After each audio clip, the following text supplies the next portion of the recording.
नमः शिवाय दोस्तों। आज के इस वीडियो में शिव चर्चा पर कही जाने वाली सत्य घटनाओं पर आधारित कथा सुनाने जा रही हूँ।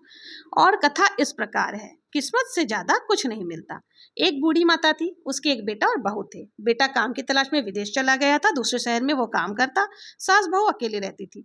जब भी बेटा विदेश से पैसे भेजता तो माँ के बैंक खाते में ही भेजता था। अब बूढ़ी माँ पैसे लाती तो उसे दो हिस्सों में खर्च कर देती। एक हिस्सा साग सब्जी राशन आदि में खर्च करती और दूसरा हिस्सा दान पुण्य में खर्च कर देती थी। जैसे कोई भूखा गरीब आ जाता तो यथासंभव भोजन कराकर दान दक्षिणा देकर विदा करती।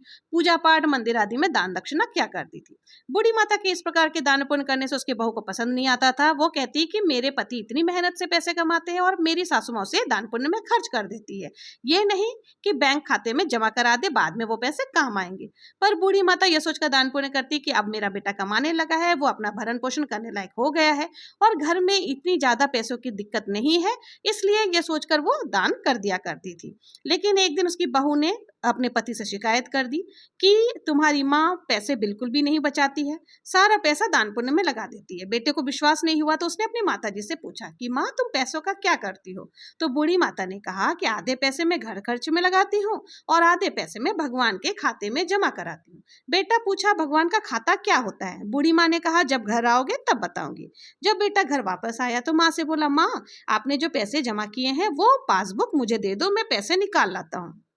माँ बोली क्या करोगे उन पैसों का। तो बेटा बोला माँ घर आकर मैं जमीन खरीदूंगा और घर में जो भी टूट फूट हो रखी है उसको सही कराऊंगा। बूढ़ी माता बोली पासबुक तो मेरे पास नहीं है, भगवान के नाम का खाता जमा है। उसने कहा भगवान का घर कहाँ है। तो बूढ़ी माता ने कहा कि जंगल में है, नदी के किनारे है, तो उसको पार करोगे तो भगवान का घर मिल जाएगा। बेटा भगवान के खाते से पैसा निकालने के लिए घर से निकल पड़ता है। रास्ते में जंगल में पहुंचा तो वहां एक पीपल का पेड़ था जो बहुत ही 12 वर्षों से सूखा पड़ा था। तो उस पेड़ ने उस लड़के को आवाज लगाया, ओ लड़के कहाँ जा रहा है। तो वो लड़का यहाँ वहां देखने लग गया। फिर पीपल ने कहा कि मैं पीपल का वृक्ष तुम्हें आवाज लगा रहा हूँ। तो लड़के ने पूछा कि आवाज लगाने की वजह क्या है। तो पीपल के पेड़ ने कहा कि मैं यहाँ 12 साल से पड़ा हुआ हूँ, ना तो मुझे छाया होती है ना ही मेरे पत्ते आते हैं, तो जब भी तुम कहाँ जा रहे हो। तो लड़के ने कहा कि मैं भगवान के घर जा रहा हूँ। तो पीपल के वृक्ष ने कहा कि तुम वहां जा रहे हो तो मेरा एक संदेशा लेते जाओ। भगवान से कहना कि 12 साल से पीपल का पेड़ सूखा पड़ा है, वो हरा भी नहीं होता, तो ऐसे जीवन भर क्या मैं ऐसे ही रहूंगा, कभी हरा भरा नहीं होऊंगा। लड़के ने कहा ठीक है मैं बोल दूंगा। आगे मार्ग में उसे एक हाथी मिला जो 12 वर्ष से उसी स्थान पे पड़ा हुआ था। वो ना चल फिर सकता था और ना ही इधर उधर घूम सकता था। उसने भी यही प्रश्न पूछा कि लड़के तुम कहाँ जा रहे हो। तो लड़के ने जवाब दिया कि भगवान के पास मेरी माँ ने खाता जमा कराया है तो मैं वही पैसे निकालने जा रहा हूँ। तो उस हाथी ने कहा कि मेरा भी एक संदेशा लेते जाना। कहा कि भगवान से कहना मैं 12 वर्षों से एक ही स्थान पर पड़ा हूँ, ना तो चल सकता हूँ ना हिल सकता हूँ, क्या मेरा जीवन ऐसे ही बीत जाएगा। लड़के ने कहा कि ठीक है मैं तुम्हारा संदेश पहुंचा दूंगा। लड़के ने आगे बढ़ा तो आगे चलते चलते उसे मार्ग में एक राजा दिखा जो बहुत ही चिंतित अवस्था में था, बहुत ही दुखी था। राजा ने उस लड़के को देखा और पूछा कि कहाँ जा रहे हो। लड़के ने उत्तर दिया मैं भगवान के पास जा रहा हूँ। तो राजा ने कहा मेरा एक संदेशा दे देना। तो उस लड़के ने कहा कि तुम्हारा क्या संदेशा है। राजा ने कहा कि मेरी शादी को 12 वर्ष हो गए हैं, मेरे कोई संतान नहीं है, मेरे अथाह धन संपदा है, पर इन धन दौलत का मैं क्या करूं, क्या मैं पूरे जीवन ऐसे ही रहूंगा। लड़के ने कहा ठीक है आपका भी संदेशा मैं भगवान जी तक पहुंचा दूंगा। आगे जब वो चलने लगा तो मार्ग में एक नदी मिली और नदी के किनारे एक लाश पड़ा था। उसने न चील कौवे खा रहे थे ना जानवर खा रहे थे, ना वो नदी के अंदर ही समा रहा था। तो उसने कहा कि उस लड़के से पूछा कि तुम कहाँ जा रहे हो। तो लड़के ने उस लाश से कहा कि मैं भगवान के पास जा रहा हूँ। तो लाश ने कहा मेरा संदेशा भगवान तक पहुंचा दोगे। उसने कहा हाँ जरूर। तो उसने कहा 12 वर्षों तक मेरी लाश इसी तरह पड़ी हुई है नदी के किनारे, ना तो मुझे कोई जानवर खाता है ना ही नदी में मैं डूबता हूँ, क्या करूँ, मैं क्या इसी तरह पूरे जीवन रहूंगा। लड़के ने कहा ठीक है मैं तुम्हारा संदेशा पहुंचा दूंगा। फिर उस लड़के ने बोला मैं इस नदी को कैसे पार करूं, ये तो बहुत गहरी है। तो लाश ने कहा कि मेरे ऊपर बैठ जाओ, वैसे भी मैं नदी में डूब तो नहीं रहा हूं, तुम पार हो जाना। लड़का लाश के ऊपर बैठकर नदी के पार पहुंच गया। तब वो भगवान के पास पहुंचा और बोला कि मैं तो आपसे पैसे लेने आया हूं जो मेरी माँ ने भगवान के खाते में जमा कराया है। तो उसने कहा कि आपके खाते में जमा किया तो जो मैंने कमाकर माँ को भेजे थे, आधा माँ आपके खाते में जमा कर दी थी। अब मुझे उस पैसों की ज़रूरत है, सो मैं यहाँ पर आया हूँ। भगवान ने कहा ये खाता ऐसा है कि जिसने इसे जब पैसे को जमा किए हैं उसी को वो पैसे मिलेंगे, तुम्हें तो पैसे नहीं मिलेंगे। तो लड़के ने कहा माँ को लेकर आ जाऊं? तो भगवान बोले नहीं, अभी समय नहीं आया है, जब समय आएगा तब मैं स्वयं ही उन्हें यहाँ बुलाकर पैसे दे दूंगा। लड़के ने बोला मैं क्या करूं, मुझे तो पैसों की बहुत ज़रूरत है। तब भगवान जी ने कहा कि मैं तुम्हें किस्मत देता हूँ, तुम्हारा नसीब जो तुम्हारे साथ ही रहेगा। एक काला कुत्ता उस भगवान ने उसे दिया, इस कुत्ते को अपने साथ ले जाओ, यही तेरा नसीब है, इसी से तुम अमीर हो जाओगे और तुम्हें धन संपदा की कभी कमी नहीं होगी, तेरे पास किसी भी चीज की कमी नहीं होगी। लड़के ने कहा कुत्ता मेरा नसीब कैसे हो सकता है? तो भगवान ने कहा लेकर तो जाओ, फिर तुम देखना तुम्हारा नसीब कैसे बदल जाता है। फिर उस लड़के ने कहा कि इस कुत्ते को ले तो जाऊंगा, पर मैं 4 संदेशा लेकर के आया हूँ। घर से जब आ रहा था तब जंगल में मुझे एक पीपल का पेड़ मिला जो 12 वर्षों से सूखा है। उसने कहा कि क्या जीवन भर मैं ऐसे ही सूखा रहूंगा? तब उसने कहा कि भगवान जी ने कहा कि उस पीपल के नीचे एक कलश है जिसमें सोना चांदी हीरे जवाहरात भरे हुए हैं, वो कलश वहां से जैसे ही निकालोगे वो पेड़ हरा भरा हो जाएगा। दूसरा संदेशा यह है कि जंगल में एक हाथी है जो 12 वर्षों से हिलडुल नहीं सकता, उसने भी यही संदेशा भेजा है कि क्या मैं जीवन भर ऐसे ही पड़ा रहूंगा? तो भगवान ने बोला उसका उपाय यह है कि उस हाथी के चारों पैरों पे सोने का नाल है, उसे निकाल लो। अब वो नाल बहुत भारी है जिसके भार से वो चल फिर नहीं सक रहा है, अगर आप उस नाल को निकाल दोगे तो वो हाथी फिर से चलने फिरने लग जाएगा।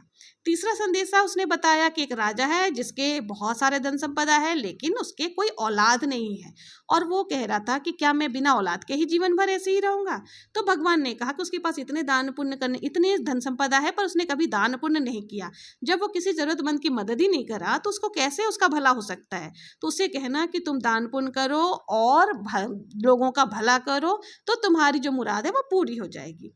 और चौथा संदेशा यह है कि जो लाश है एक 12 सालों से नदी के किनारे पड़ी है, ना तो वो डूबता है ना कोई जानवर उसे खाता है, तो वो क्या करे?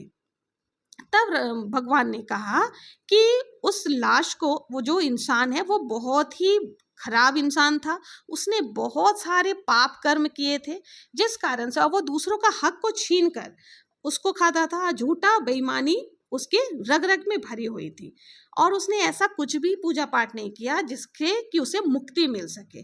जब वो लड़का कुत्ते को लेकर के आने लगा तो लाश ने पूछा कि मेरा संदेशा पहुंचाया? तो लड़के ने कहा मुझे पहले नदी पार करा दो फिर बताऊंगा। उस लड़के ने सोचा अगर मैं बता देता हूं तो ये मुझे नदी पार नहीं कराएगा, मैं कैसे उस पार जाऊंगा? तो भगवान ने क्या कहा, लाश ने कहा पार करने के बाद लड़के ने कहा कि तेरी मुक्ति इसलिए नहीं हो रही क्योंकि तूने कोई अच्छे कर्म नहीं किए हैं, तीर्थ आदि कुछ भी नहीं किया, जिस कारण तुम्हें इस जन्म इस तरह से तड़पने के लिए रास्ते में छोड़ दिया गया है। कभी तुमने भजन नहीं सुना, किसी देवताओं की पूजा अर्चना नहीं की। तो उस लाश ने कहा कि तुम्हें मुझे कोई भजन सुना दो। तो उस लड़के ने उसे भजन सुनाया तो उस लाश को मुक्ति मिल गई। फिर राजा के पास पहुंचा तो राजा ने पूछा मेरा संदेशा पहुंचाया? तो लड़के ने बताया कि भगवान ने जो बोला कि दान पुण्य किया करो तो तुम्हारी औलाद हो जाएगी। राजा ने दान पुण्य किया और उसकी औलाद की प्राप्ति हुई। फिर उसको हाथी मिला जिसने कहा था कि मैं चल फिर नहीं सकता हूँ। तो उस लड़के ने कहा कि तुम्हारे पैरों में सोने के नाल है, इस कारण उसकी वजन से तुम नहीं उठ पा रहे हो। तो उस हाथी ने कहा कि तुम ही मेरा नाल निकाल दो तो मैं उठ पाऊँ। तो उस लड़के ने कहा, मना कर दिया। उसने कहा कि ये मेरा काम नहीं है, क्या मैं यही नाल निकालता फिरूं? फिर कुत्ता सारी बातें सुन रहा था।